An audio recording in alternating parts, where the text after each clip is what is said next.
والصلاة والسلام على عباده الذين اصطفى أما بعد فأعوذ بالله من الشيطان الرجيم بسم الله الرحمن الرحيم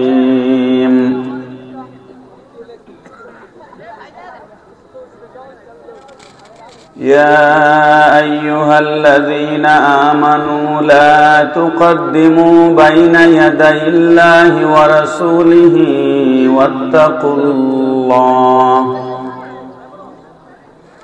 إن الله سميع عليم يا أيها الذين آمنوا لا ترفعوا أصواتكم فوق صوت النبي ولا تجهروا له بالقول كجهر بعضكم لبعض أن تحبط أعمالكم وأنتم لا تشعرون إن الذين يغضون أصواتهم عند رسول الله أولئك الذين امتحن الله قلوبهم للتقوى لهم مغفرة وأجر عظيم إن الذين ينادونك من وراء الحجرات أكثرهم لا يعقلون صدق الله مولانا العظيم وصدق رسوله النبي الحبيب الكريم إن الله وملائكته يصلون على النبي يا أيها الذين آمنوا صلوا عليه وسلموا تسليما اللهم صل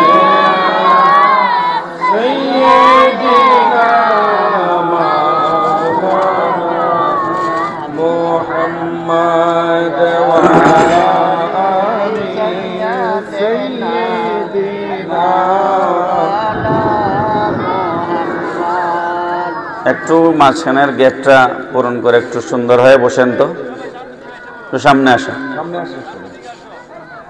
একটু সামনে আসা আর মহব্বতে একটু আর স্বেচ্ছাসেবক ভাই যারা আছেন যুব সংঘের আপনারা ওই পাশ দিয়ে যারা কথা বলে এগুলার একটু কন্ট্রোল করে আর মাঝখানে কোনো ফাঁকা রাখবেন না তো মহব্বতের দুরূদ শরীফ পড়ি আল্লাহুম্মা সাল্লি মাওলানা মুহাম্মাদ ওয়া আলা আলি সাইয়্যিদিনা মাওলানা মুহাম্মাদ ইয়া আকরামাস সাকালাইন ওয়া ইয়া কানজাল ওয়ারা جدلي بجودك وأرضيني برضاك اللهم صل على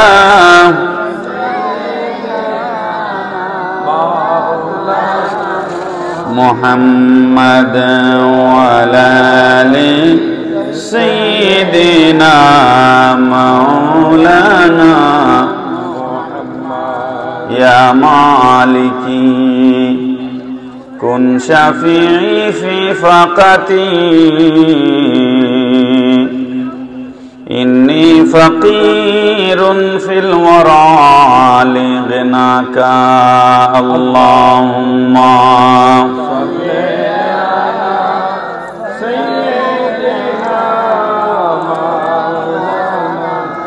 محمد وعلى آل سيدنا مولانا بلغ العلا بكماله كشف الدجى بجماله حسنت جميع خصاله صلوا عليه وآله ये तेरी महराज थी कि तू लौह कलम तक पहुंचा और मेरी महराज है कि मैं तेरी कदम तक पहुंचा बलगल उला बिकमालिही कशफत दुजा बिजमालिही हसनत जमीअ खसालिही सल्लु अलैहि व आलिहि मौलाय सल्ली व सल्लिम व बारिक अलैहि। মাইকের অপারেটর ভাই আছেন, ইকোটা একটু কমায় দেন, ইকো একটু সামান্য কমায় দেন। ফয়জানে রেজা যুব সংগঠনের উদ্যোগে সকল কবরবাসীর রুহের মাগফিরাত কামনায় ব্রাহ্মণবাড়িয়ার ঐতিহ্যবাহী বাদুগর উত্তরপাড়া সাবরবাড়ি রেললাইন সংলগ্ন মাঠে আয়োজিত এই আজিমুশান ওয়াজ ও দোয়ার মাহফিলের মহতারাম সভাপতি জনাব মোহাম্মদ আব্দুল আজিজ মিয়া সাহেব, জনাব মোহাম্মদ মুসলিম মিয়া, জনাব মোহাম্মদ জহিরুল ইসলাম, জনাব মোহাম্মদ হোসেন মিয়া সাহেব এবং আজকে যিনি সভাপতি থাকবার কথা ছিল মরহুম মগফুর হাজী মোহাম্মদ টেনু মিয়া সাহেব, আল্লাহ পাক তার কবরকে মুনাওয়ার করুন, সবাই পড়ি আমিন। আজকের বিশেষ অতিথি আমার অত্যন্ত পরম শ্রদ্ধাভাজন বাদুগর ঐতিহাসিক শাহী জামে মসজিদের সম্মানিত খতিব, পীর তরিকত, রহনুমায়ে শরীয়ত হযরত মাওলানা হাফেজ গাজী জাবের আল মনসুর মোল্লা সাহেব মাদ্দাজিল্লুহুল আলী। আমার পরে প্রধান আকর্ষণ হিসেবে গুরুত্বপূর্ণ তকরির পেশ করবেন বর্তমান সময়ের আলোড়ন সৃষ্টিকারী বক্তা, বিশিষ্ট ইসলামী চিন্তাবিদ হযরত মাওলানা হাফেজ আমির হোসেন রায়পুরী সাহেব।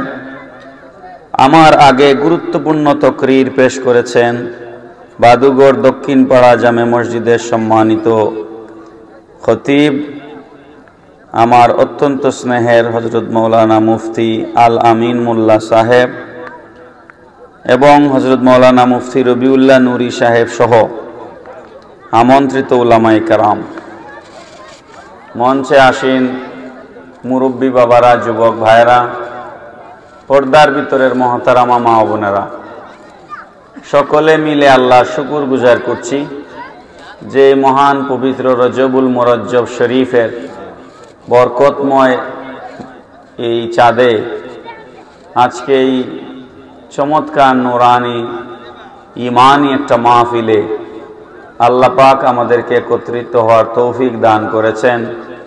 মহান মুনিবের আলিশান দরবারে উচ্চ আওয়াজে হৃদয়ের সমস্ত ভালোবাসা উজাড় করে শ্রদ্ধার সাথে সকলে পড়ুন আলহামদুলিল্লাহ। সবাই আমার সাথে পড়বেন ইয়া রব্বি লাকাল হামদু কামা ইয়ামবাগি লিজালালি ওয়াজহিকা ওয়া কাদিমি সুলতানিক। মুহতারাম হাজিরিন, আমি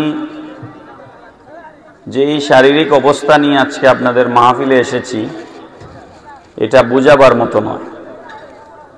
আমি মাহফিলের যুব সংগঠনের কোনো ছেলেকে বুঝতেও দেই নাই আমি অসুস্থ, কারণ ওদের মন ভেঙে পড়বে। অনেক আশা প্রত্যাশা নিয়ে একজন বক্তাকে দাওয়াত করা হয়, কিন্তু আমরা মানুষ, আমাদের রোগ সুখ আছে, আছে না নাই? আমি খুব বেশিক্ষণ কথা বলতে পারবো মনে হচ্ছে না। যতক্ষণ আল্লাহ পাক তৌফিক দেন কোরআনুল কারীমের কয়েকটা আয়াতে কারিমা আপনাদের সামনে তেলাওয়াত করেছি। সেই আয়াতে কারিমার আলোকে বিইজনিল্লাহ বিমাশিয়াতিল্লাহ ওয়া মা তৌফিকি ইল্লা বিল্লাহ আলাইহি তাওয়াক্কালতু ওয়া ইলাইহি উনীব কয়েকটা কথা আপনাদের সামনে বলবো। বলেন ইনশাআল্লাহ। ইনশাআল্লাহ। এখন চিল্লায়া কথা না বললে ওয়াজ হয় না। আমরা ওয়াজ করি 20-22 বছর ধরে, আমরা চিল্লানো লাগে নাই, ওয়াজ করছি, মানুষরা বসে শুনছে। কিন্তু এখন চিল্লাপাল্লা না করলে ওয়াজ জমে না। ওয়াজ কি ভাই জমার বিষয় না শিকার বিষয়? দিন শিখবেন কোথার থেকে? উলামায়ে কেরাম মাদ্রাসায় ছাত্রদেরকে পড়িয়ে যোগ্য আলেম তৈরি করবেন, এটা একটা পদ্ধতি। আর দিন শিক্ষার দ্বিতীয় পদ্ধতি হচ্ছে এই মাহফিলগুলা। তা আমরা এখন দিন শিক্ষার মধ্যে নাই, আমরা এখন বিনোদনে আছি। কথা ঠিক না বেঠিক? আমি আমার নিজেকে মনে করি বর্তমান জমানার জন্য একজন আনফিট একজন বক্তা। এই বাদুঘর বহু এসেছি, শাহী মসজিদের মাঠে সহ আপনাদের এই মাহফিলে আরেকবার এসেছি, দক্ষিণ পাড়ায় এসেছি কয়েকবার। তো আমি যদি আস্তে ধীরে, আমার কিন্তু শরীরের ভেতরে জ্বর আছে, আমি যদি আস্তে ধীরে কিছু কথা বলি আপনারা কি শুনতে রাজি আছেন? শুনতে ভালো লাগে। আয়াতে কারিমা গুলার প্রথমে একটু বাংলা অনুবাদ শুনে নেই। আল্লাহ পাক রব্বুল আলামিন ইরশাদ ফরমাচ্ছেন, ইয়া আইয়ুহাল্লাযীনা আমানু, হে ঈমানদারগণ। ঈমানদার কারা আপনারা তো জানেন। আমানতু বিল্লাহি ওয়া মালাইকাতিহি ওয়া কুতুবিহি ওয়া রুসুলিহি ওয়াল ইয়াউমিল আখিরি ওয়াল কদরি খাইরিহি ওয়া শাররিহি মিনাল্লাহি তাআলা ওয়াল বাসি বাদাল মাউত। পারিনি মুখস্থ সবাই? পারেন?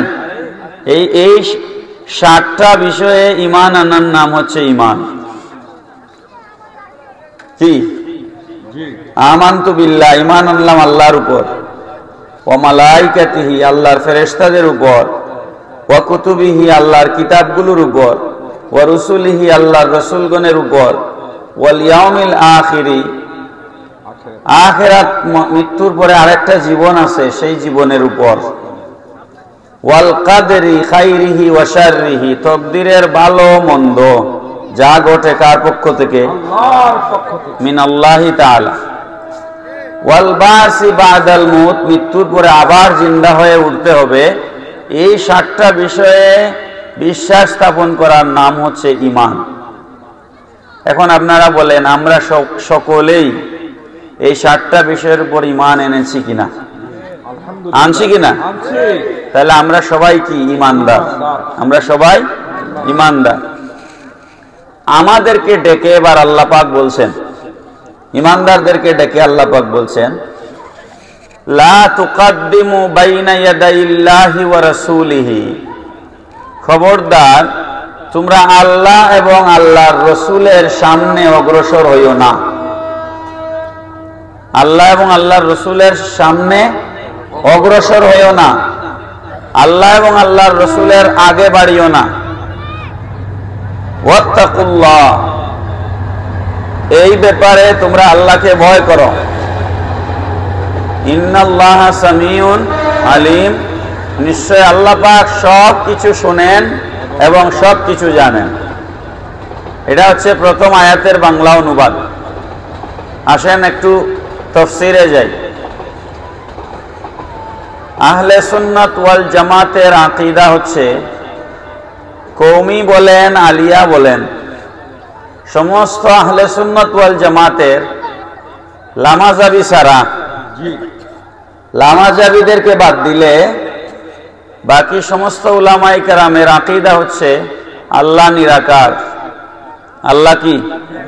আমার কথা কি বুঝেন? তাহলে একটু সাহায্য করবেন।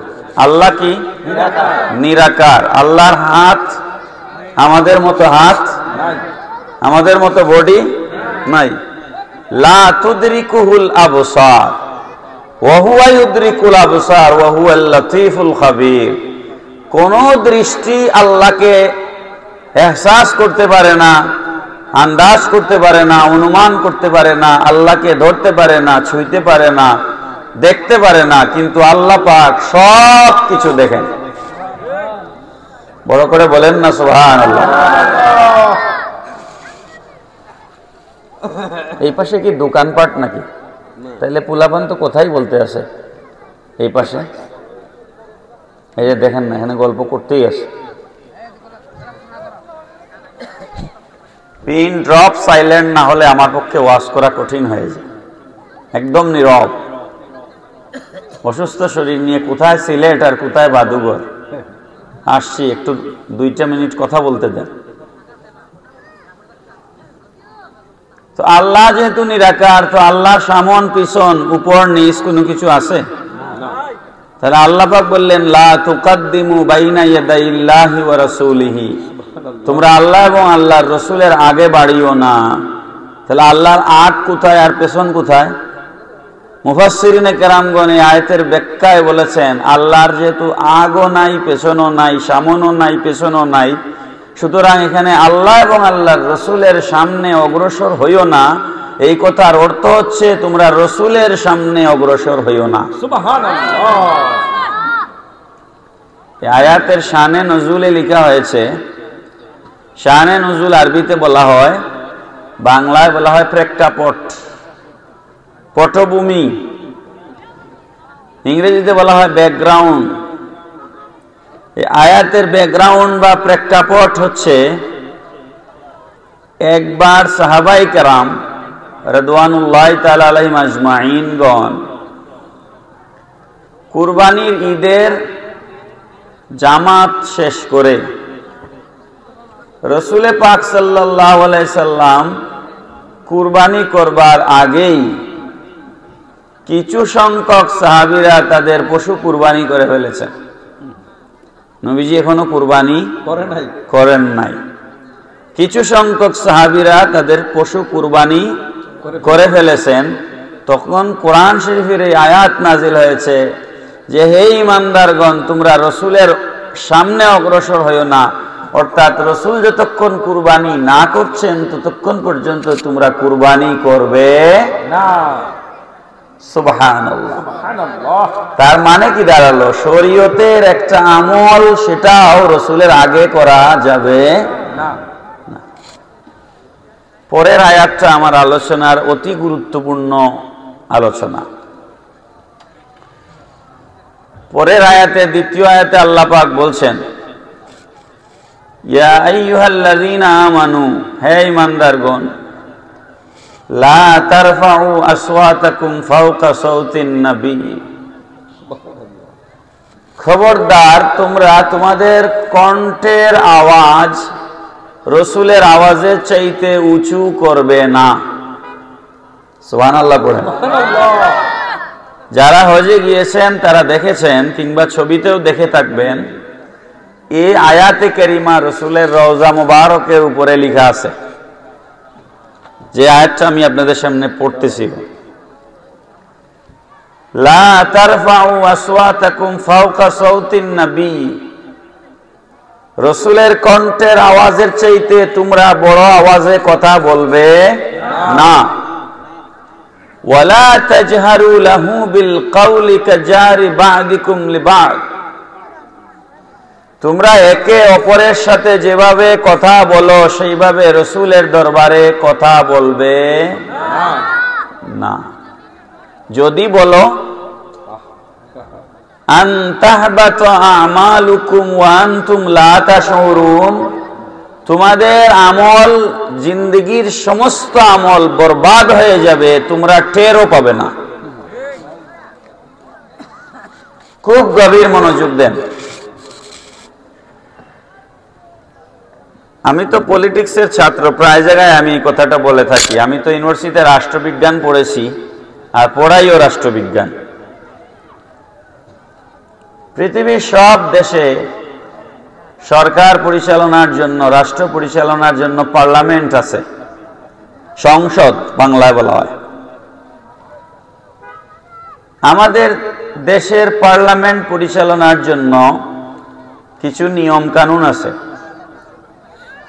এই নিয়ম কানুনকে বলা হয় rules of procedures of parliament.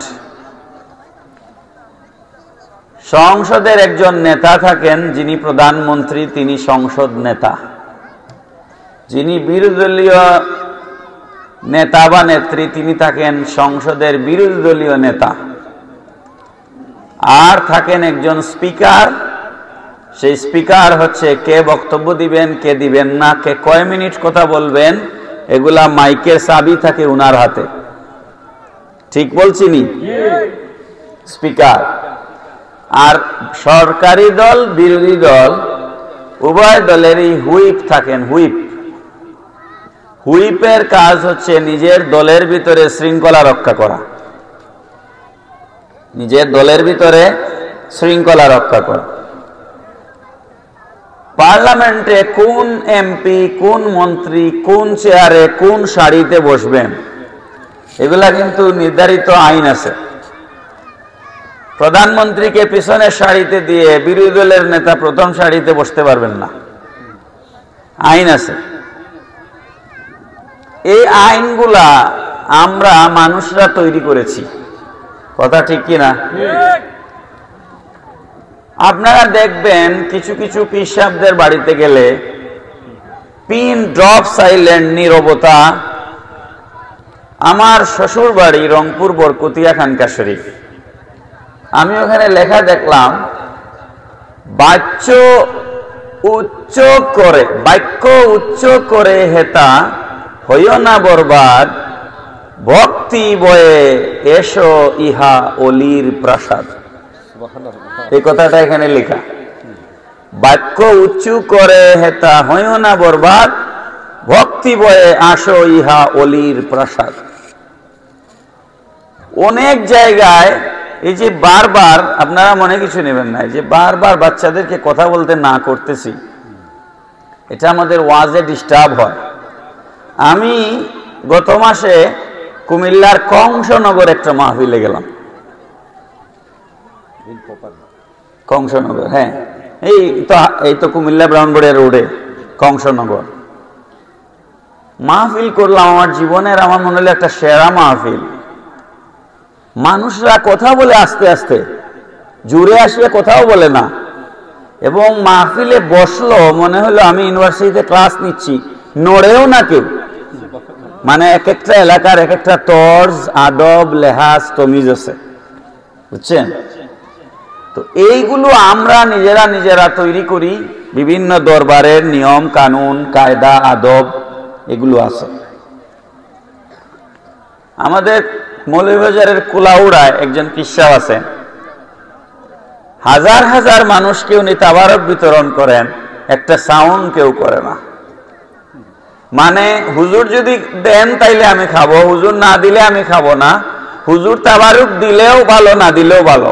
এই হচ্ছে মুরিদদের হুজুরের প্রতি ভক্তি। এই ভক্তিটা অত সহজ নয়। এই ভক্তিটা কি এত সহজ নয়। এতগুলো কথা আমি কেন বলছি? দুনিয়ার রাজা বাদশাহদের সামনে কিভাবে বসতে হবে, কিভাবে প্রটোকল মেনটেন করতে হবে, কিভাবে কথা বলতে হবে, ডোনাল্ড ট্রাম্পের সামনে কিভাবে গিয়ে বসতে হবে, আর বাংলাদেশের পার্লামেন্ট কিভাবে পরিচালিত হবে, এই সব কিছুর বিধিবিধান, নিয়ম কানুন কি আল্লাহ বানিয়ে দিয়েছেন না আমরা বানিয়েছি? কথা কি বোঝা যাচ্ছে বাবা? এগুলো কি আল্লাহ বানিয়ে দিয়েছেন? কে বানিয়েছে? আমরা। কিন্তু এমন এক মহান নবীর দরবারে রিসালাতের আদবের কথা আমি আপনাদের সামনে বলছি। এ বাবা, খাও, কথা বলিও না, খাও। এমন এক মহান নবীর দরবারে রিসালাতের আদবের কথা আমি আপনাদের সামনে বলছি। যে সেই নবীর দরবারে কিভাবে বসতে হবে, কিভাবে কথা বলতে হবে, কিভাবে চাইতে হবে, সেগুলো দুনিয়ার কোনো আইনের দ্বারা নির্ধারিত নয়। সেগুলো ঠিক করে দিচ্ছেন আরশে আজিমের মালিক, আসমান ও জমিনের মালিক, তোমার আমার সবার মালিক আল্লাহ রব্বুল আলামিন তার নবীর রিসালাতের দরবারের আদব শিক্ষা দিচ্ছেন। করেন সুবহানাল্লাহ। এই আইন কি পৃথিবীর কোনো মানুষ পাল্টাইতে পারবে? আপনারা দেখছেন ইতিমধ্যে বাংলাদেশের সংবিধান পরিবর্তন করবার জন্য সংস্কার কমিশন গঠন করা হয়েছে, তাই না? এ পর্যন্ত বাংলাদেশের সংবিধান 18 বার পরিবর্তন হয়েছে। কতবার? 18 বার পরিবর্তন হয়েছে। কোরআন কতবার পরিবর্তন হয়েছে? একবারও না। হবে কখনো? না। কেন হবে না? কারণ এটা কোনো মানুষের তৈরি কিতাব না। মানুষের তৈরি হলে পরিবর্তন হয়। হাদিস শরীফ কি পরিবর্তন হয়? না। তার মানে কি বুঝলেন? হাদিস শরীফও নবীর বানানো কোনো কথা নয়, হাদিস শরীফও আল্লাহর পক্ষ থেকে এসেছে। কোরআনকে বলা হয় ওহিয়ে মাতলু, হাদিস শরীফকে বলা হয় ওহিয়ে গায়রে মাতলু। কোরআনও ওহি, হাদিসও ওহি। সুতরাং কোরআন হাদিসে কোনো পরিবর্তন নাই। যেহেতু কোরআন আল্লাহর পক্ষ থেকে এসেছে, এই কোরআনের বিধিবিধানে আইনে কোনো পরিবর্তন আসবে না। সেই আইনে আল্লাহ পাক কি বলছেন? তোমরা খবরদার আমার রসুলের কণ্ঠের আওয়াজের চাইতে তোমাদের গলার আওয়াজকে উঁচু করে কথা বলবে না। এই আয়াতের তাফসিরে মুফাসসিরিনে কেরামগণ লিখেছেন, এই আয়াত নাজিল হওয়ার পর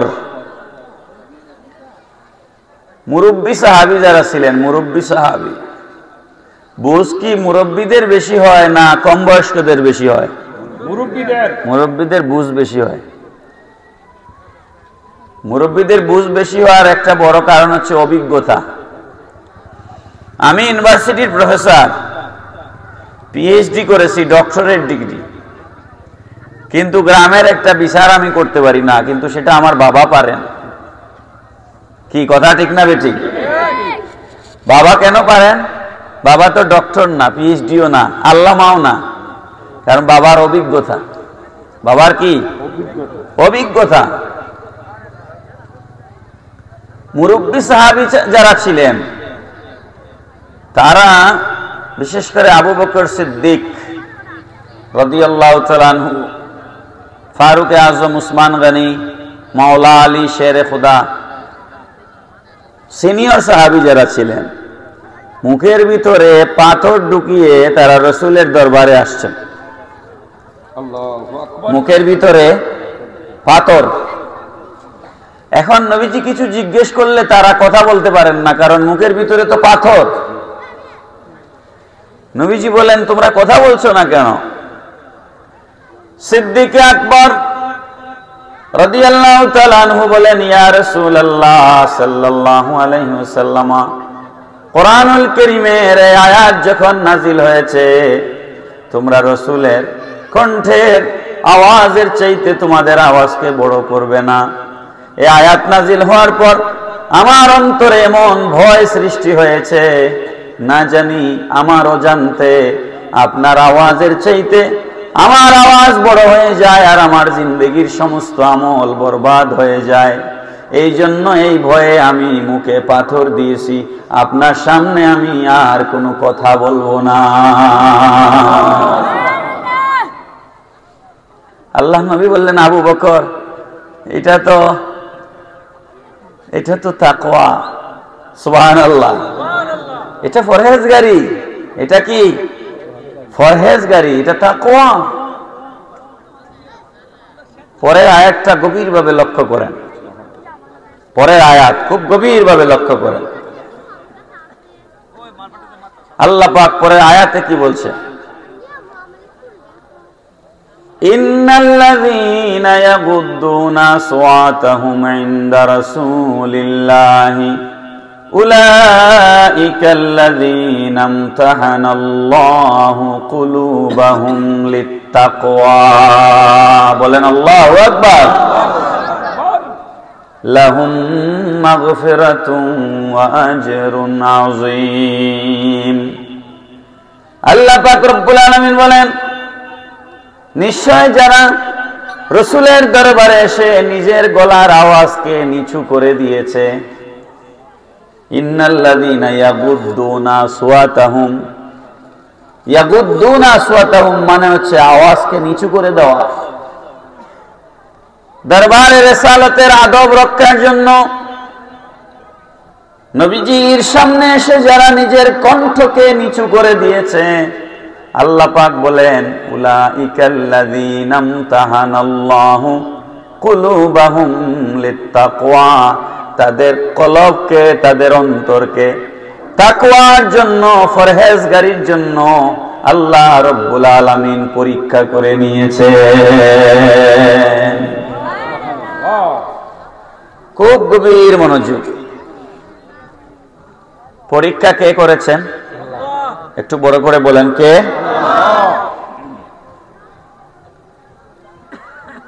রাসূল পাক সাল্লাল্লাহু আলাইহি সাল্লাম সাহাবায়ে কেরামদেরকে দ্বীন শিক্ষা দিয়েছেন। সাহাবায়ে কেরামের শিক্ষক কে? আল্লাহ, নবীজি। সাহাবায়ে কেরামের শিক্ষক কে? নবীজি। এটা কোরআনের কথা। আর রহমান আল্লামাল কোরআন, খালাকাল ইনসান আল্লামাহুল বায়ান। আর রহমান ওই রহমানুর রহিম দয়ালু, যিনি তার হাবিবকে কোরআন শিক্ষা দিয়েছেন। নবীকে কোরআন কে শিক্ষা দিয়েছেন? আল্লাহ। আর সাহাবায়ে কেরামকে কোরআন কে শিক্ষা দিয়েছেন? নবীজি। নবীজি বলেছেন, বুইস্তু মুআল্লিমান, বুইস্তু মুআল্লিমান, আমি জমিনে শিক্ষক হয়ে প্রেরিত হয়েছি। আমি উস্তাদ হয়ে জমিনে প্রেরিত হয়েছি, আমি ছাত্র হয়ে জমিনে আসি নাই। অনেকে বলে জিবরিল রাসূলের উস্তাদ, আওয়াজ করে বলেন নাউযুবিল্লাহ। নবী বলেন আমি উস্তাদ হয়ে জমিনে এসেছি। অনেকে বলে জিবরিল রাসূলের উস্তাদ, ঈমান থাকবে না, ঈমান থাকবে না। বন্ধুরা আমার, তো নবী হচ্ছেন উস্তাদ, ছাত্র হচ্ছেন সাহাবায়ে কেরাম। নবীর ছাত্রদের পরীক্ষা যদি নবী নিজেই নেন, তাহলে যারা ইহুদি, খ্রিস্টান, নাস্তিক, মুরতাদ আছে, তারা বলবে তিনি পড়াচ্ছেন, তিনি প্রশ্ন করিয়া পরীক্ষা নিচ্ছেন, তিনি মার্কস দিচ্ছেন, তিনি পাস ফেল নির্ধারণ করতেছেন।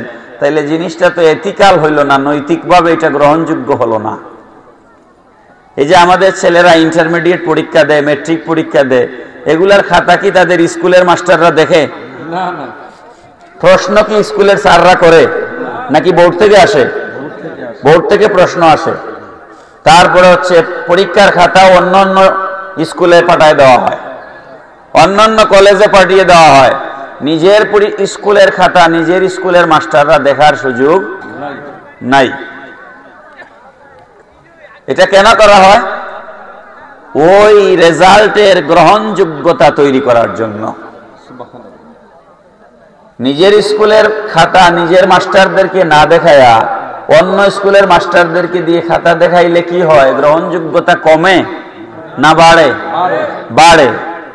তো নবীর ছাত্র, নবী পড়াইছেন, নবী যদি প্রশ্ন করেন, নবী যদি পরীক্ষা নেন, তাহলে এটা ইহুদি, খ্রিস্টান, নাস্তিকদের কাছে এটা গ্রহণযোগ্যতা থাকবে না। এই জন্য আল্লাহ পাক বলেন, উলাইকাল্লাযীনা ইমতাহানাল্লাহ, এদের পরীক্ষা নিয়েছি আমি আল্লাহ। সাহাবায়ে কেরাম পরীক্ষায় পাশ করেছেন না ফেল? বলেন পাশ না ফেল? লাহুম মাগফিরাতুন ওয়া আজরুন আযীম। আমার নবীর সাহাবী সবাইকেই আল্লাহ রাব্বুল আলামিন ক্ষমা ঘোষণা করেছেন এবং সমস্ত সাহাবায়ে কেরামের জন্য আল্লাহর কাছে উত্তম প্রতিদান রয়েছে। পড়েন সুবহানাল্লাহ। এজন্য খবরদার কোন নবীর সাহাবীকে গালি দিবেন না। মনে থাকবে তো ইনশাআল্লাহ? নবীর কোন সাহাবীকে গালি দিবেন না। নবীজি নিজেই বলেছেন, লা তাসুব্বু আসহাবি, হে দুনিয়ার মানুষেরা, তোমরা আমার সাহাবীদেরকে গালি দিবে না।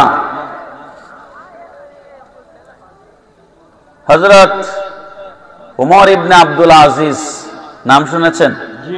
উমর ইবনে আব্দুল আজিজ রাদিয়াল্লাহু তাআলা আনহু তাবেঈ ছিলেন এবং প্রথম মুজাদ্দিদ, ইসলামের প্রথম মুজাদ্দিদ। তাকে প্রশ্ন করা হয়েছিল, আপনার মর্যাদা বেশি না মুআবিয়া রাদিয়াল্লাহু আনহুর মর্যাদা বেশি? গভীর লক্ষ্য করবেন, আপনার মর্যাদা বেশি নাকি মুআবিয়া রাদিয়াল্লাহু তাআলা আনহুর মর্যাদা বেশি? উমর ইবনে আব্দুল আজিজ বললেন, আমি তো অনেক দূরে, মুআবিয়া যে ঘোড়ায় চড়ে সফর করতেন, জিহাদ করতেন, সেই ঘোড়ার নাকের মধ্যে দিয়ে যে শ্লেষা সর্দি বের হয়, সেই শ্লেষার সাথে যে মরুভূমির ধুলাবালি গিয়ে মিক্সার হয়, আমি উমর ইবনে আব্দুল আজিজ মুআবিয়া রাদিয়াল্লাহু আনহুর ঘোড়ার নাকের শ্লেষা ধুলাবালু, আমার থেকে ওই ধুলাবালুর মর্যাদা বেশি। এখন আল্লাহর নবীর এই সাহাবীর উপরে এক মুসিবত চলতেছে, কথা কোন ঠিক না বেটি? নবীর এই সাহাবীর উপর ওরা আযাব চলতেছে। আল্লাহ আমাদেরকে এর থেকে, আমাদের জবানকে, আমাদের হাতকে, আমাদের বডিকে, আমাদের কার্যক্রমকে আল্লাহ পাক তার কোন এক নবীর সাহাবীর ইজ্জতের উপর আঘাত করা থেকে হেফাজত করুন। সবাই বলুন আমিন। আমিন।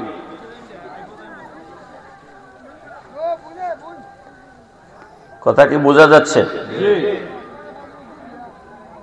বসে কথা বলে, এরা দিকে কথা বলে, এবার ওয়াজ করা যায়। বলে তো জিকির পড়ুন, সুবহানাল্লাহ মহব্বতে, লা ইলাহা ইল্লাল্লাহ, সুবহানাল্লাহ ওয়ালহামদুলিল্লাহ, লা ইলাহা ইল্লাল্লাহ, লা ইলাহা ইল্লাল্লাহ, লা ইলাহা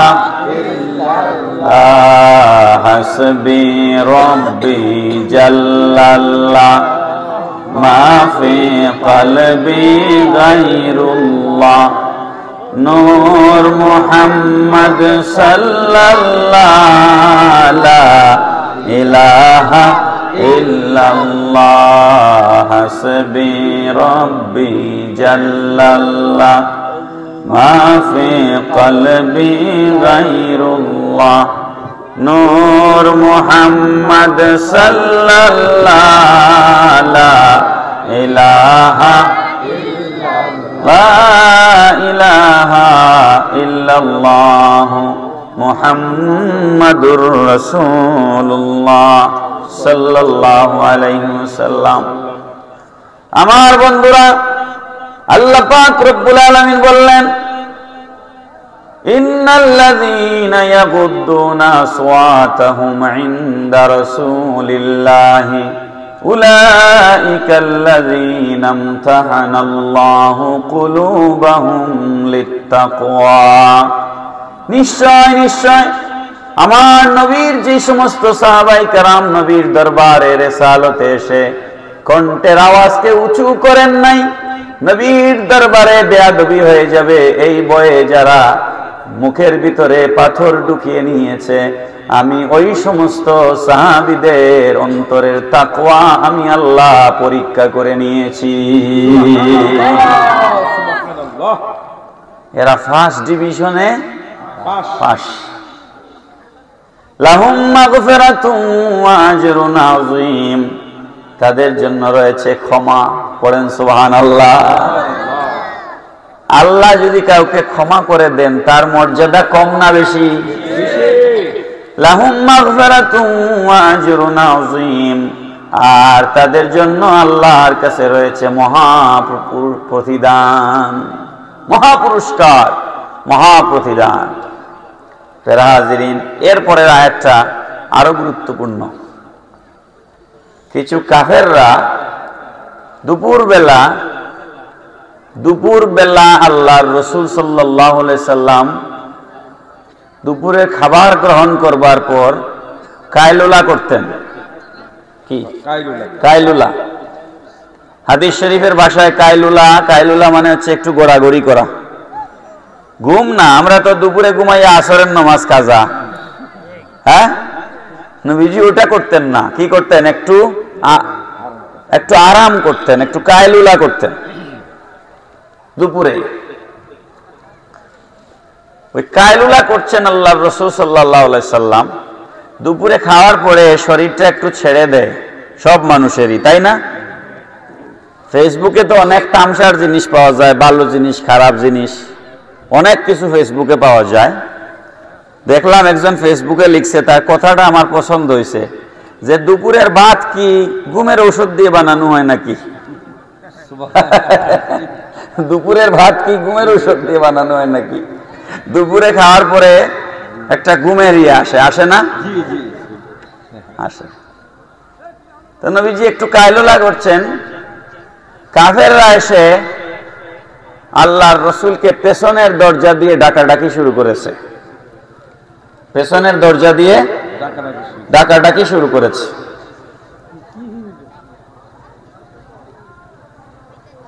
বাচ্চাগুলার লাঠি একটা হাতে নিয়ে সরাই দেন না। লাঠি নেন হাতে, লাঠি নিয়ে ওদেরকে সরাই দেন ওখান থেকে।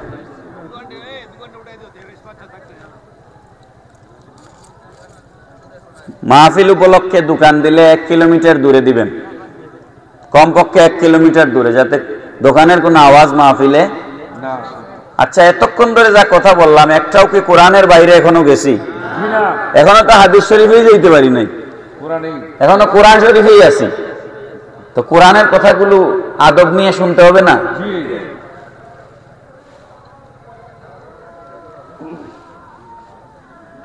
কাফেররা এসে পেছন দিক থেকে আল্লাহর রাসূলকে ডাকাডাকি করা শুরু করলো। আল্লাহ রাব্বুল আলামিনের এটা পছন্দ হলো না। আল্লাহর এটা কি হলো না? পছন্দ হলো না। আপনারা জানেন মেরাজ শরীফে রাসূল সাল্লাল্লাহু আলাইহি সাল্লাম কাবা শরীফের ওঠানে, মতান্তরে হাতিমে কাবায়, মতান্তরে উম্মে হানি রাদিয়াল্লাহু তাআলা আনহার ঘরে আরাম ফরমাচ্ছিলেন। নবীজি নিজে বয়ান করেছেন, আমি দেখলাম এক রাতে আমি উম্মে হানির ঘরে আরাম ফরমাচ্ছি, আমি দেখলাম আমার ঘরের ছাদ খুলে গেল। বড় করে বলবেন না সুবহানাল্লাহ? ঘরের ছাদ খুলে গেল। জিবরিল আমিন আসলেন। মারহাবা, আমাদের বিশেষ অতিথি, আপনাদের এই বাদুগরের কৃতি সন্তান, ঐতিহ্যবাহী শাহী মসজিদ বাদুগরের সম্মানিত খতিব হযরত আল্লামা হাফিজ গাজী মনসুর মোল্লা সাহেব তশরিফ এনেছেন। বলেন মারহাবা।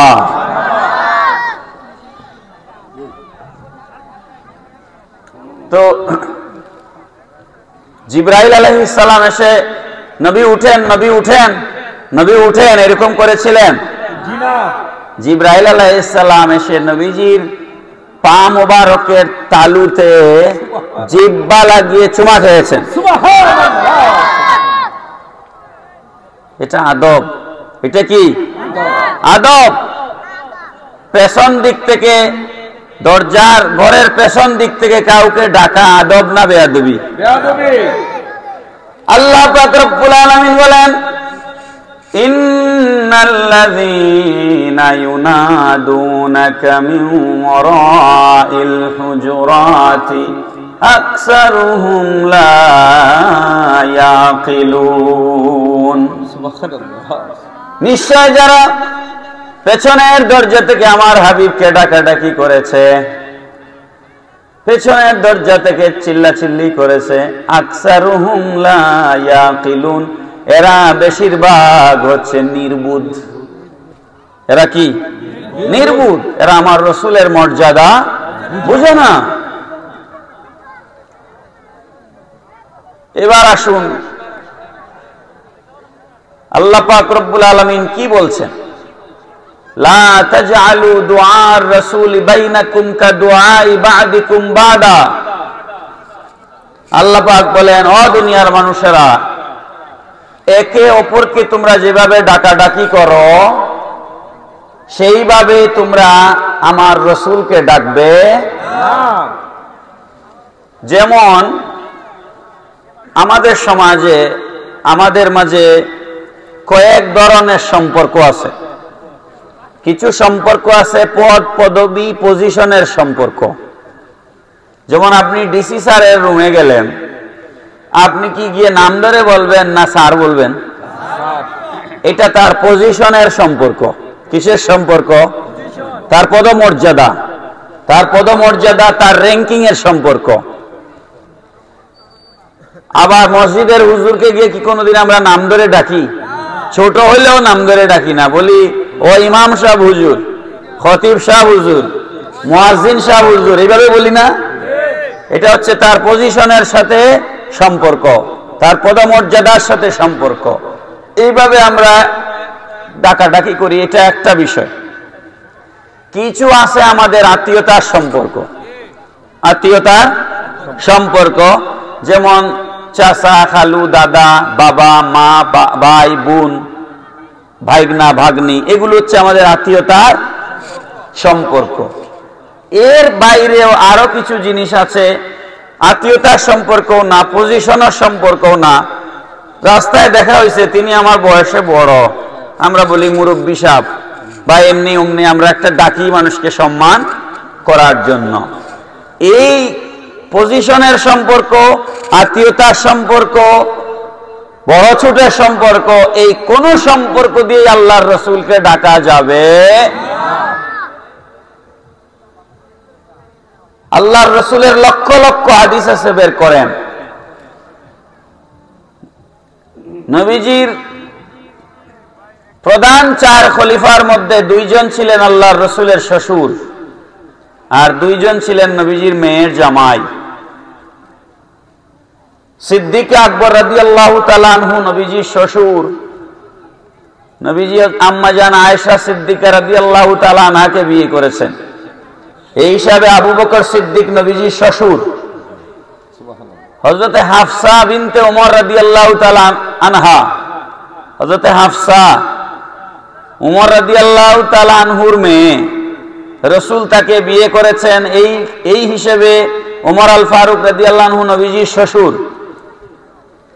আবার নবীজি তার 2 মেয়েকে উসমান গনি জিন্নুরাইন রাদিয়াল্লাহু আনহুর কাছে বিয়ে দিয়েছেন, হযরতে রুকায়া এবং উম্মে কুলসুম। এই 2 জনকে উসমান গনি জিন্নুরাইনের সাথে বিয়ে দিয়ে উসমান গনি হচ্ছেন রাসূলের মেয়ের জামাই। নবীজির মেয়ে হযরতে ফাতেমাতুজ জাহরা রাদিয়াল্লাহু তাআলা আনহাকে হযরত মাওলা আলী শের খুদার সাথে বিয়ে দিয়েছেন। তাহলে আলী আর উসমান রাদিয়াল্লাহু তাআলা আনহুমা, এরা 2 জন নবীজির মেয়ের জামাই। আর সিদ্দিকে আকবর, ফারুকে আজম, শায়খাইন বলা হয়, এই 2 জন হচ্ছেন রাসূলের শ্বশুর। একটা হাদিস শরীফ বের করেন, দেখান যে কোথায় আছে রাসূল কোনদিন আবু বকরকে, ও আমার শ্বশুর আব্বা এদিকে আসেন, হ্যাঁ, আমার ওমর রাদিয়াল্লাহু আনহুকে বলেছেন, ও আমার শ্বশুর আব্বা এদিকে আসেন। কিংবা আবু বকর সিদ্দিক, উমর আল ফারুক কোনদিন রাসূলকে, ও মেয়ের জামাই এদিকে আসেন, আমার কথা শুনেন, এই ধরনের একটা বাক্য উচ্চারণ করেছেন কোন হাদিস শরীফে দেখাতে পারবেন? নবীর মেয়ের জামাই 2 জন এসে কোনদিন আল্লাহর রসুলকে শ্বশুর আব্বা ডাকেন নাই। নবীজির স্ত্রীগণ সর্বসম্মতক্রমে সিদ্ধান্ত, আল্লাহর রসুলের 11 জন স্ত্রী ছিলেন উম্মাহাতুল মুমিনিন, মুমিনদের মা।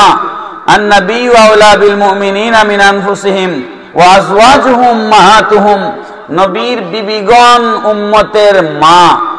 এই উম্মুল মুমিনিন, আমাদের মাগণ যারা ছিলেন, নবীজির জৌজিয়তে যারা আবদ্ধ হয়েছিলেন, নবীজির স্ত্রীর মর্যাদা যারা লাভ করেছিলেন, তারা কেউ কোনোদিন আল্লাহর রসুলকে স্বামী বলে ডেকেছেন এমন কোনো প্রমাণ, কিংবা ও ফাতেমার বাপ, ও রুকিয়ার বাপ, ও উম্মে কুলসুমের বাপ, আমরা এরকম আমাদের দেশে প্রচলন আছে না নাই? বড় ছেলে বড় মেয়ের নাম ধরে আমরা সম্বোধন করি কি না? আল্লাহর রসুলকে নবীর কোন স্ত্রী আমাদের মা কোনদিন অমুকের বাপ তমুকের বাপ কিংবা স্বামী বলে ডেকেছেন এমন কোন প্রমাণ কোন হাদিস শরীফে নাই। নবীর কোন সন্তান কোনদিন নবীজিকে আব্বা বলে ডেকেছেন এমন কোন প্রমাণ নাই। নবীর কোন সাহাবী নবীকে চাচা বলে ভাতিজা বলে ডেকেছেন এমন কোন প্রমাণ হাদিস শরীফে নাই। তাহলে ডাকবার যখন প্রয়োজন পড়েছে, নবীকে যখন ডাকবার প্রয়োজন পড়েছে, সাহাবী বলেন, নবীর স্ত্রী বলেন, নবীর সন্তান বলেন, নবীর শ্বশুর বলেন, নবীর জামাই বলেন, যখনই আল্লাহর রসুলকে ডাকবার প্রয়োজন পড়েছে, সম্বোধন করার প্রয়োজন পড়েছে, সাহাবায়ে কেরাম নবীজির দরবারে রিসালতে এসে কোন জিনিস জানতে চাইলে নিজেদেরকে কাতর করে অনুনয় বিনয় করে ফিদাকা আবি ওয়া উম্মি ইয়া রাসূলুল্লাহ, ফিদাকা আবি ওয়া উম্মি ইয়া রাসূলুল্লাহ, আমার পিতামাতা আপনার কদমে পাকে কুরবান হোক। বড় করে বলেন না সুবহানাল্লাহ। আমার পিতামাতা আপনার কদমে কুরবান হোক ইয়া রাসূলুল্লাহ। তাহলে নবীজিকে রাখাল বলা জায়েজ আছে? বলে জায়েজ আছে? জায়েজ হবে? এটা তো কোরআনে ডাইরেক্ট নিষেধ আছে, লা তাকুলু রাঈনা ওয়া কুলু উনজুরনা ওয়াসমাউ। আওয়াজ করে বলেন সুবহানাল্লাহ। খুব গভীরভাবে মনোযোগ দিয়ে কথাটা শুনবেন। ইতাআতে মুস্তাফা এত সহজ জিনিস নয়। আমার বিষয় দেওয়া আছে ইতাআতে মুস্তাফা এবং ইশকে মুস্তাফা। ইতাআতে মুস্তাফা এত সহজ জিনিস নয়। আপনি যদি ভুল করে কোন একটা অন্যায় করে বসেন, সেটার জন্য যদি আপনি সরি বলেন, সেটা ক্ষমা আছে। কি আছে? ক্ষমা আছে। কিন্তু আল্লাহর রসুলের সাথে আপনি বুঝে না বুঝে, জেনে না জেনে, আপনার জ্ঞানে অজ্ঞানে, স্লিপ অফ টাং, ভুল ক্রমে যদি আল্লাহর রসুলের সাথে বেয়াদবিমূলক কোন শব্দ আপনার জবান থেকে উচ্চারিত হয়, আনতাহবাত আমালুকুম, আপনার জিন্দেগীর সমস্ত আমল বরবাদ হয়ে যাবে। এটা হচ্ছে ইমানের রেড জোন। রেড জোন, ইমানের রেড জোন। আরে ভাই, বহুবার আমি আপনাদের সামনে ওয়াজ করেছি, আল্লাহ মানার নাম ইমান নয়। আল্লাহ ইহুদিরা মানে, আল্লাহ খ্রিস্টানরা মানে, আল্লাহ মজুসিরা মানে, আল্লাহ হিন্দুরা মানে। আল্লাহ মানার নাম ইমান নয়। ইমান তো বুঝতে হবে। আমি আপনাদের দোয়ায় 4 বার, এবার এই সেপ্টেম্বরে, গত বছরের মানে এই গত সেপ্টেম্বরেও আমি আমেরিকায় ছিলাম 1 মাস প্রায়। পৃথিবী আল্লাহ আমারে দেখাইছেন। আমি London, Denmark, France, Sweden, America, Canada, Allah আমারে দুনিয়া দেখাইছেন আলহামদুলিল্লাহ। আমেরিকাতে আমি পরপর 4 বার আমেরিকায় গিয়েছি।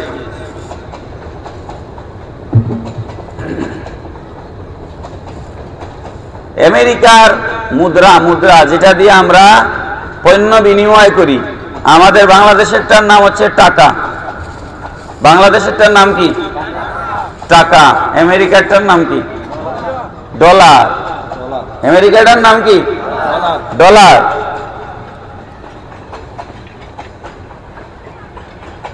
আমার মানি ব্যাগ সাথে নাই, মানি ব্যাগ আমার ব্যাগের মধ্যে, নাহলে আমার মানি ব্যাগের মধ্যে আমি ডলার রেখেছি। আমি ওয়াজে খুলে দেখাই। প্রথমে আমার এই কথার উত্তর দেন, আমেরিকার সংখ্যাগরিষ্ঠ জনগণ এবং আমেরিকার সরকার এরা কি ইমানদার? খ্রিস্টান। বেশিরভাগ হুজুর এখন ধর্ম নাই, মানে তারা কোনো ধর্ম পালন করে না। না খ্রিস্টান, না ইহুদি, কিছুই না, মানে ধর্মই নাই। শুধু আমেরিকার জমিনে ২৫০০ মসজিদ আছে। এই মসজিদগুলা কিভাবে নির্মাণ হচ্ছে জানেন? ওরা ইহুদিরা শনিবারে তাদের গির্জায় যাইতো, খ্রিস্টানরা রবিবারে তাদের গির্জায় যাইতো। এখন ইহুদিও নাই, খ্রিস্টানও নাই, গির্জাগুলা খালি পড়ে আছে, আর এগুলা মুসলমানরা কিনে কিনে মসজিদ বানাচ্ছে। বড় করে বলেন সুবহানাল্লাহ। এইবারও আমি নিউ ইয়র্কে ব্রঙ্কসে একটা গির্জার ভিতরে বিশাল বড় এক প্রোগ্রাম করে আসলাম। গির্জা ভাড়া, তারা এখন গির্জাকে কমিউনিটি সেন্টারের মতো ভাড়া দেয়। তো গির্জার ভিতরে ঈদে মিলাদুন নবী সাল্লাল্লাহু আলাইহি ওয়াসাল্লাম একটা কনফারেন্স হলো, বেশ সুন্দর, কয়েকশো মানুষ ছিলেন, আলহামদুলিল্লাহ। আমেরিকার ডলারের উপরে ইংরেজিতে স্পষ্ট করে আমেরিকার ডলারের উপরে, আমাদের দেশের টাকা নিয়ে অনেক ইখতিলাফ আছে, মতানক্য, কার ছবি থাকবে কার ছবি থাকবে না, কিন্তু আমেরিকায় এগুলা নাই। তারা সবাই আব্রাহাম লিঙ্কনকে সবাই সম্মান করে, তারা জর্জ ওয়াশিংটনকে সবাই সম্মান করে। আমাদের দেশের মতো অত নোংরা রাজনীতি তাদের এখানে নাই। ভারতের সমস্ত মানুষ মহাত্মা গান্ধীকে সম্মান করে, নেহেরুকে সম্মান করে, মৌলানা আবুল কালাম আজাদকে সম্মান করে। ডক্টর আবুল কালাম আজাদ তিনি কিন্তু মৌলানা ছিলেন এবং সায়েন্টিস্ট ছিলেন। তার নামে আমেরিকায় আবুল কালাম আজাদ একাডেমি আমি দেখে এসেছি, তারপরে আল্লামা ইকবাল একাডেমি, এগুলো আছে। তারা যে সম্মান পাওয়ার তাকে সম্মান করে, আর আমরা হচ্ছে রাজনৈতিকভাবে সম্মান করি, ঠিক না? তো আমেরিকার ডলারের উপরে ইংরেজিতে একটা কথা লেখা আছে, in god we trust, in god we trust. বিশ্বাস, বিশ্বাসের ইংরেজি শব্দ হচ্ছে বিলিভ। বিলিভ, বিলিভের চাইতে আরো আপগ্রেডেড একটা শব্দ হচ্ছে ট্রাস্ট। আমরা যখন কোনো মানুষ আমাদের খুবই বিশ্বস্ত হয়, তার কাছে আমি ঘরের চাবি দিয়ে চলে যাই, তার কাছে আমি আমার ব্যাংকের চেক দিয়ে দেই, ব্ল্যাঙ্ক চেক দিয়ে দেই, আমরা বলি যে এই লোকটা হচ্ছে আমার ট্রাস্টওয়ার্দি, এ আমার বিশ্বস্ত। কথা ঠিক না বেটি? তারা বিলিভ শব্দটা বলে নাই, কারণ বিলিভের বিপরীত শব্দ আছে ডিসবিলিভ। যে ইমান আনছে আবার বেঈমান হইতেও পারে। তারা ইন গড উই বিলিভ বলে নাই, তারা বলছে ইন গড উই ট্রাস্ট। আমরা আল্লাহর উপর বিশ্বাস করি, এই কথা বলে নাই। তারা বলছে আমরা আল্লাহর উপর আস্থাভাজন। বড় করে বলেন সুবহানাল্লাহ। আমরা আল্লাহর উপর আস্থা রাখি। এখন আপনারা বুঝে শুনে উত্তর দেন, আমরা আল্লাহর উপর আস্থা রাখি, এই কথাটি কি বাংলাদেশের টাকায় লেখা না আমেরিকার? আমেরিকার ডলারের উপরে আমরা আল্লাহর উপর বিশ্বাস রাখি বা আস্থা রাখি, এই কথা বলার কারণে আমেরিকার সব মানুষ মুসলমান হয়ে গেছে। কেন মুসলমান হলো না? কারণ তারা ইন গড উই ট্রাস্ট বলেছে, রসুলের কথা বলে। এই জন্য মুসলিম উম্মাহর ঐক্য তাওহীদের ভিত্তিতে কখনোই হতে পারে না। মুসলিম উম্মাহর ঐক্য হবে কলিমার ভিত্তিতে। যদি আপনারা ঐক্য চান, তাহলে কলিমার ভিত্তিতে ঐক্য গড়ে তুলুন। যে কলিমার এক অংশ হচ্ছে তাওহীদ লা ইলাহা ইল্লাল্লাহ, আরেক অংশ হচ্ছে রিসালাত মুহাম্মাদুর রাসূলুল্লাহ। বড় করে বলেন সুবহানাল্লাহ। মুহতারাম হাজিরিন, আপনাদের অসুবিধা হচ্ছে? আমার কিন্তু অসুবিধা হচ্ছে। আমার গলার অবস্থা বুঝতেছেন না? এখন আমি শেষের দিকে আসছি আমার কথায়। সাহাবায়ে কেরাম রাসূলকে কি বলে ডাকতেন? আওয়াজ করে বলেন। নবীজির বিবিগণ কি বলে ডাকতেন? নবীজির আওলাদগণ কি বলে ডাকতেন? তাইলে ইয়া রাসূলুল্লাহ স্লোগানে এত ফতোয়া কেন?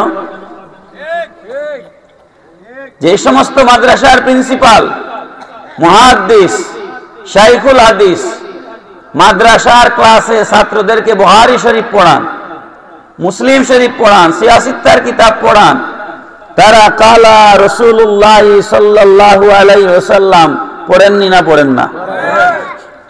তারপর অসংখ্য গণিত হাদিস শরীফের মধ্যে সাহাবায়ে কেরাম নানান বিষয়ে রাসূলকে প্রশ্ন করেছেন।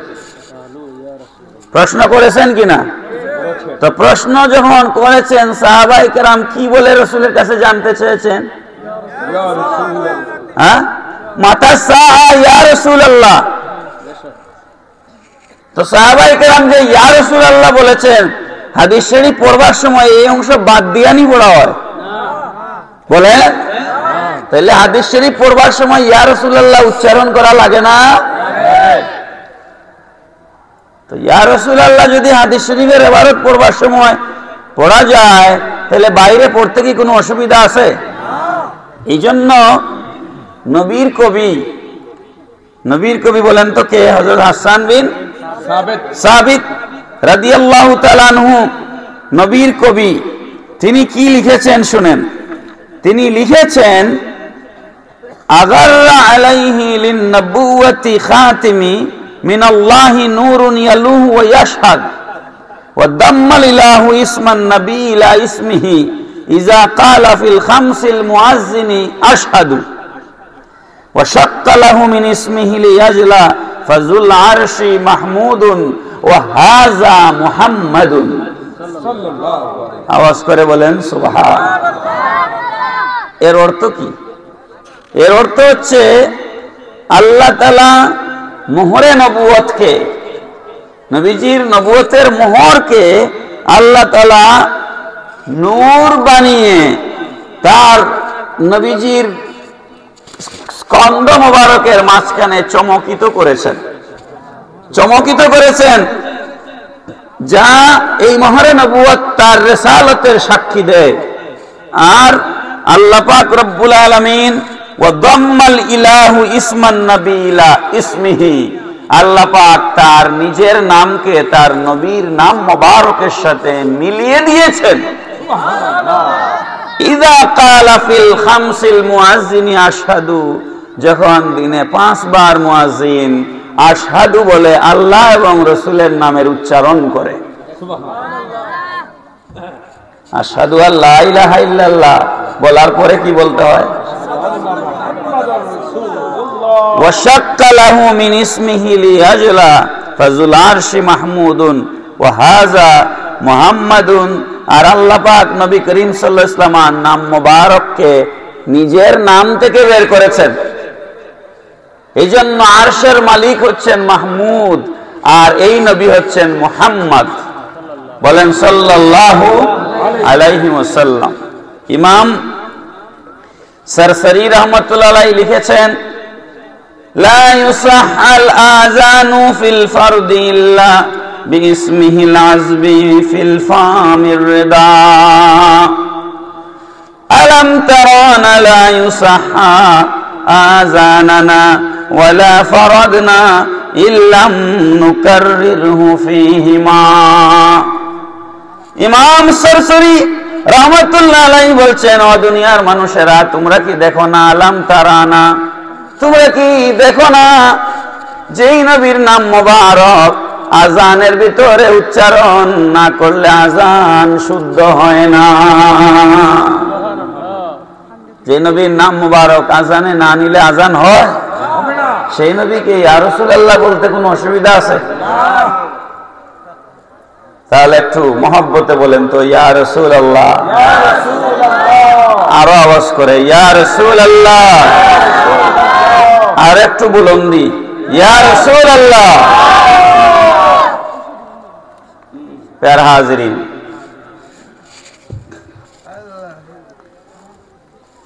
কবি বলেছেন, ইয়াকফি বিনা ফাদলান আলা মান গায়রানা। এই কথাটা আমার এত ভালো লাগে, আমি প্রায় মাহফিলে বলি।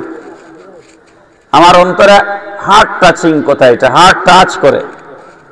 কবি লিখেছেন, ইয়াকফি বিনা ফাদলান আলা মান গায়রানা হুব্বুন নবী মুহাম্মাদিন ইয়ানা। কবি বলেছেন আদম আলাইহিস সালাম থেকে ঈসা আলাইহিস সালাম পর্যন্ত যত মানুষ দুনিয়ায় এসেছেন সমস্ত নবীর উম্মতের উপর আমাদের মর্যাদা, আমাদের শ্রেষ্ঠত্ব সবার উপরে। এটা এই কারণে যথেষ্ট যে আমাদের অন্তরে দয়াল নবীর মহব্বত রয়েছে। আমরা আশরাফুল মাখলুকাত, সৃষ্টির সেরা জীব, এটা নবীর ভালোবাসার কারণে। বড় করে বলেন সুবহানাল্লাহ। আমি অনুরোধ করছি আপনারা রায়পুর সাহেবকে নিয়ে আসেন, আমার গলা একদম আর চলছে না। তো শেষ কথাটা আমি বলে দিই, আমাকে বলা হয়েছিল ইতাআতে মুস্তাফা ও ইশকে মুস্তাফা থাক।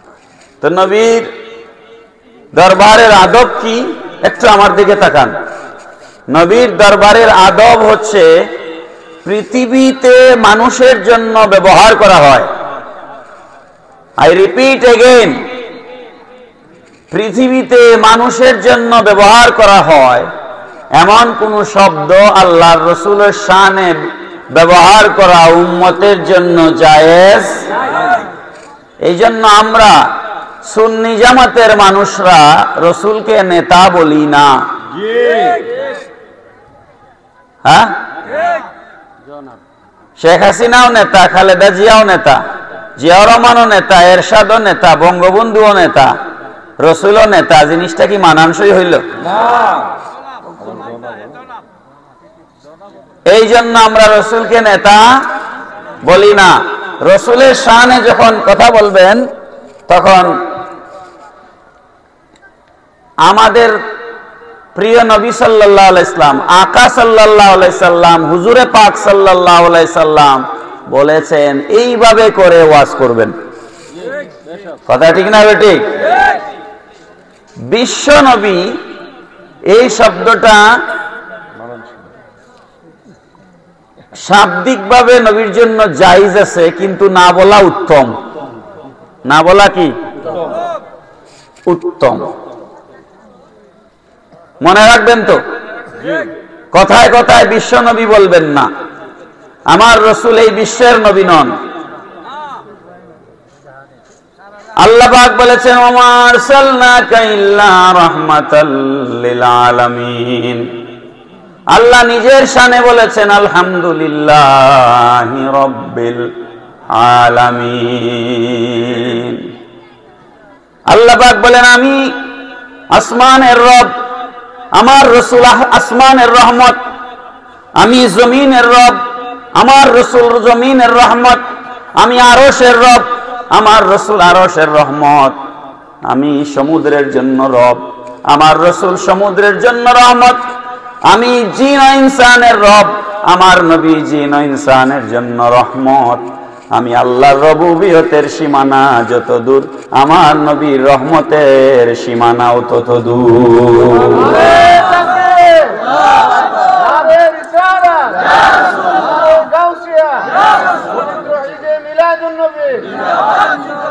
সুতরাং রাসূলের শানে শব্দ প্রয়োগের ক্ষেত্রে এই জিনিসগুলো আমরা খেয়াল করব। এটা কে শিখিয়ে দিয়েছেন? বলেন, কে শিখিয়ে দিয়েছেন? আল্লাহ। ফের হাজিরিন, তো ইতাআতের কথা এতক্ষণ ধরে বললাম, এবার একটু মহব্বতের ইশকের কথা একটা হাদিস শরীফ শোনায়া শেষ করে দেব। নবীজির সাহাবায়ে কেরাম নবীজিকে খুব কম ভালোবাসতেন না বেশি? এটা যদি ওজন করেন, ওজন, আমাদের বিরুদ্ধে একটা অভিযোগ আছে, জাবির হুজুর, আমাদের বিরুদ্ধে একটা অভিযোগ আছে, আমরা রাসূলকে ভালোবাসতে বাসতে আল্লাহর উপরে উঠাই দেই। এখন আমি মানুষের মাঝে যিনি শ্রেষ্ঠ, আবু বকর সিদ্দিক রাদিয়াল্লাহু তাআলা আনহু, তিনি নবীকে কিভাবে ভালোবাসতেন তার একটা উদাহরণ দিলে আপনারা বুঝতে পারবেন আমাদের ভালোবাসাটা আসলে কেমন। আল্লাহর উপরে উঠানো তো দূরের কথা, আমরা তো রাসূলকে ভালোবাসতেই পারি নাই।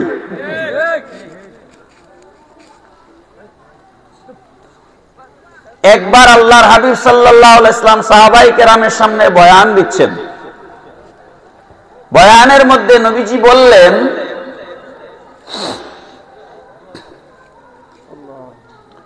আমি তিনটা জিনিস বড় পছন্দ করি। কে বললেন? নবীজি। কে বললেন? এক নাম্বার হচ্ছে সুগন্ধি। আমি নবী সুগন্ধি পছন্দ করি, আতর। দুই নাম্বার হচ্ছে আমি নবী সতী নারীদেরকে বড় পছন্দ করি।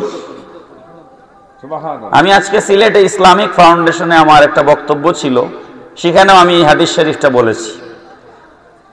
সতী নারীদেরকে আমি পছন্দ করি। নবীজি সৎ পুরুষের কথা কেন বললেন না? পুরুষরা মন খারাপ করতে পারেন, এই জন্য ব্যাখ্যা দিচ্ছি। একজন পতিতা মহিলা, সে যদি প্রস্টিটিউশনের দোকান খুলে বসে, হাজারো লক্ষ যুবকের চরিত্র নষ্ট করতে পারবে। কিন্তু একজন চরিত্রহীন পুরুষের পক্ষে হাজারো লক্ষ নারীর চরিত্র নষ্ট করা সহজ নয়। কি আমার কথাটা বুঝছেন আপনারা? সে হয়তো জোর জবরদস্তি করে 2-4 মহিলার উপর বলাৎকার করতে পারে, কিন্তু একজন মহিলা যদি বেশ্যাখানা খুলে বসে, তাহলে হাজারো লক্ষ যুবকের চরিত্র ধ্বংস করে দিতে পারে। এই জন্য নবীজি বলেছেন যে যেই মহিলারা তাদের চরিত্রকে হেফাজত করে, তাদেরকে আমি বড় ভালোবাসি। সুবহানাল্লাহ। কারণ মহিলাদের চরিত্র ঠিক থাকলে পুরুষের চরিত্র ঠিক থাকে, ঠিক নেই? আর 3 নাম্বার নবীজি বলেছেন আমি নামাজ বড় ভালোবাসি। আমার উম্মত যখন নামাজ পড়ে আমার চোখ শীতল হয়ে যায়। কয়টা? সুগন্ধি, সতী নারী আর নামাজ। তো মনে থাকবে তো আমাদের? সিদ্দিক আকবর রাদিয়াল্লাহু তাআলা আনহু ওই বৈঠকের মধ্যে ছিলেন। তিনি দাঁড়ালেন, দাঁড়িয়ে বললেন, ইয়া রাসূলুল্লাহ সাল্লাল্লাহু আলাইহি ওয়াসাল্লাম, নবীজি গো, আপনি যেহেতু 3টা বলেছেন, আমি আবু বকর 3টা জিনিস বড় ভালোবাসি। এক নাম্বার হচ্ছে আন-নাযরু ইলা ওয়াজহি রাসূলিল্লাহি সাল্লাল্লাহু আলাইহি ওয়াসাল্লাম। ও নবী গো, দিন রাত 24 ঘন্টা আপনার নূরানি চেহারা মোবারকের দিকে তাকায়া থাকতে আমি বড় বড় ভালোবাসি।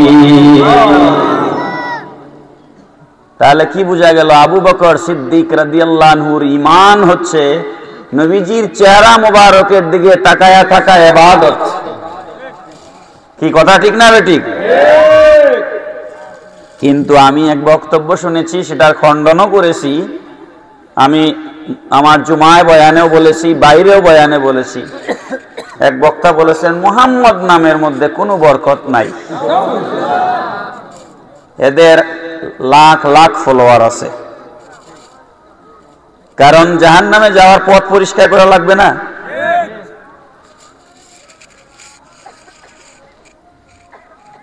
দুই নাম্বার, আবু বকর সিদ্দিক বলছেন ওয়া ইনফাকু মালি আলা রাসূলিল্লাহ।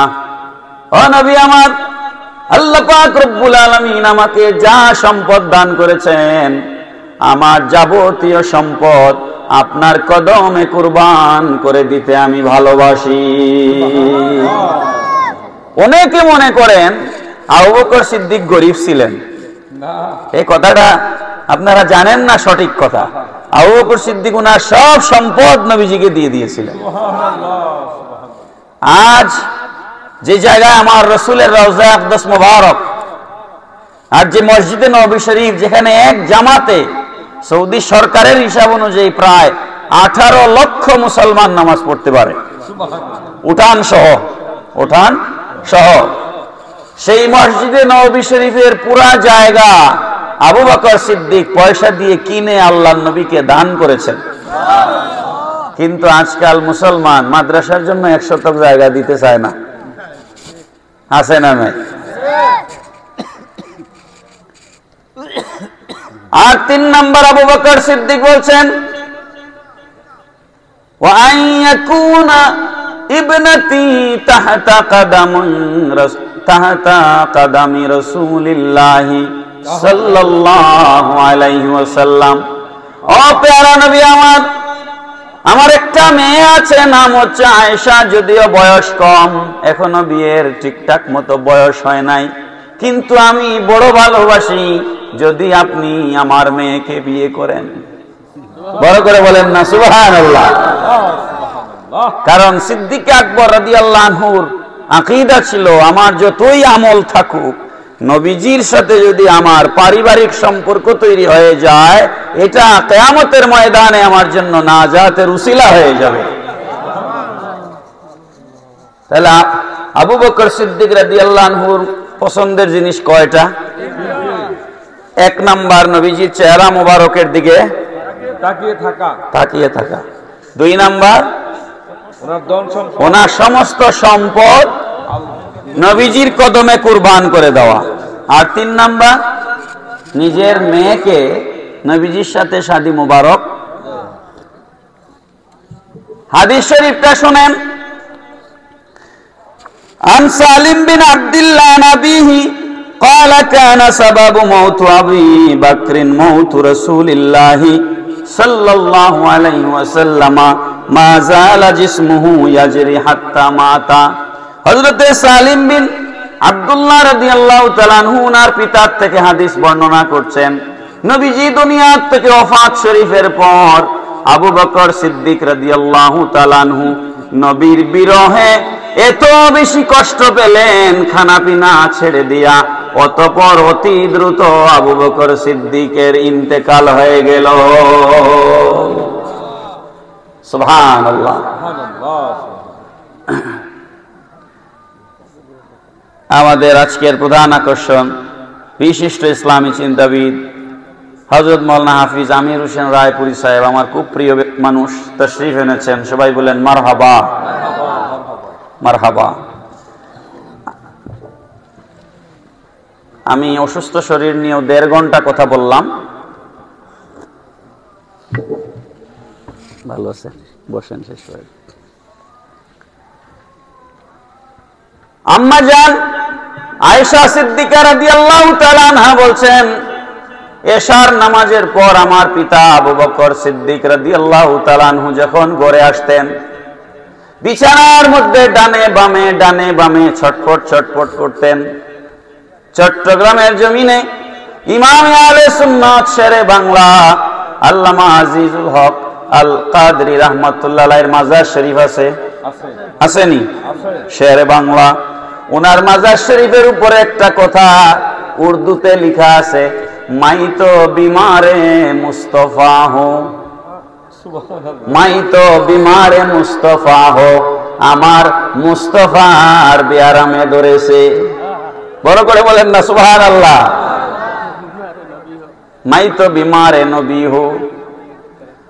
আম্মা জান আয়েশা সিদ্দিকা রাদিয়াল্লাহু তাআলা আনহা বলছেন, আমার পিতা আবু বকর সিদ্দিক এত বেশি নবীজির সাথে সহবতে থাকতেন, মুআইয়াতে থাকতেন, নবীর সাথে সঙ্গ দিতেন। এশার নামাজ পড়ে যখন ঘরে আসতেন, বিছানায় ডান বাম ছটফট করতেন। একটা মাছকে পানির থেকে ওঠা শুকনার মধ্যে রাখলে যেভাবে ছটফট করে, আমার পিতা আবু বকর নবীর বিরহে এভাবে ছটফট করতেন। আমি জিজ্ঞেস করি, ও বাবা, আপনার কি শরীর খারাপ হয়েছে নাকি? ঘুমাচ্ছেন না কেন? বিছানায় পাশ ওপাশ করেন কেন? আবু বকর সিদ্দিক বলেন, মারে, আমার শরীর খারাপ হয় নাই, আমার তো মনের ব্যারাম হয়েছে। সারাদিন ফজর থেকে এশা পর্যন্ত রহমতুল্লিল আলামিন নূরের নবীর নূরানি চেহারা মোবারক দেখে আমার দিন কেটে যায়।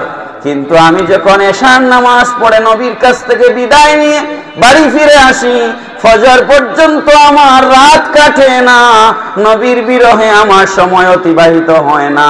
আমি সারা রাত বিছানায় ছটপট করি কখন আবার ফজরের আজান হবে আর নূরের নবীর নূরানি চেহারা মোবারক আবার জিয়ারত হবে।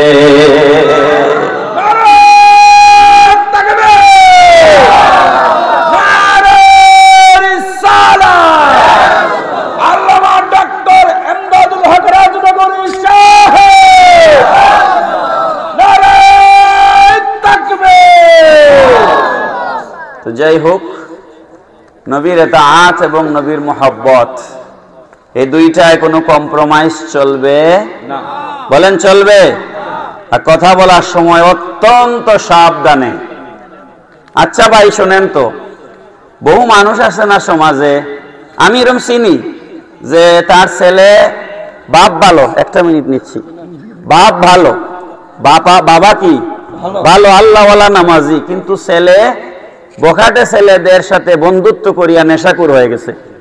এরকম সমাজে আছে না নাই? এখন বাপে কি মাইক টাঙ্গায় টাঙ্গায় বলে, এই দেশের মানুষরা আমার ছেলে নেশা করে, আমার ছেলে নেশা করে, আমার ছেলে নেশা করে, এগুলা বলেনি? হ্যাঁ, তো আলেম উলামারা তোমরা ওয়াজ করার আর বিষয় পাও না। হ্যাঁ, নবী রাখাল ছিলেন, মা খাদিজা ইনটেক ছিলেন না, নবী সিক্স প্যাক ছিলেন, এগুলা নিয়ে তোমার ওয়াজের বিষয়বস্তু। হ্যাঁ, নিজের বাপের দোষ থাকলে কি ওই হুজুর বলেনি মাইকে? তা আমার নবীর কি কোনো দোষ আছে?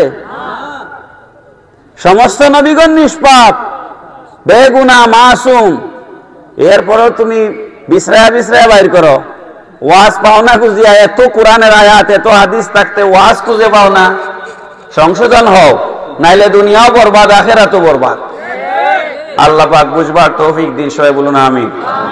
গালি দিলাম না সংশোধনের কথা বললাম?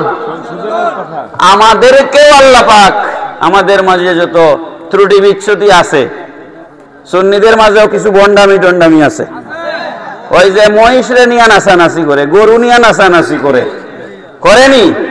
এগুলা বন্ড, এরা পীর না, এরাও আল্লাহ হেদায়েত দিন, সংশোধন হোক, সবাই বলেন আমিন।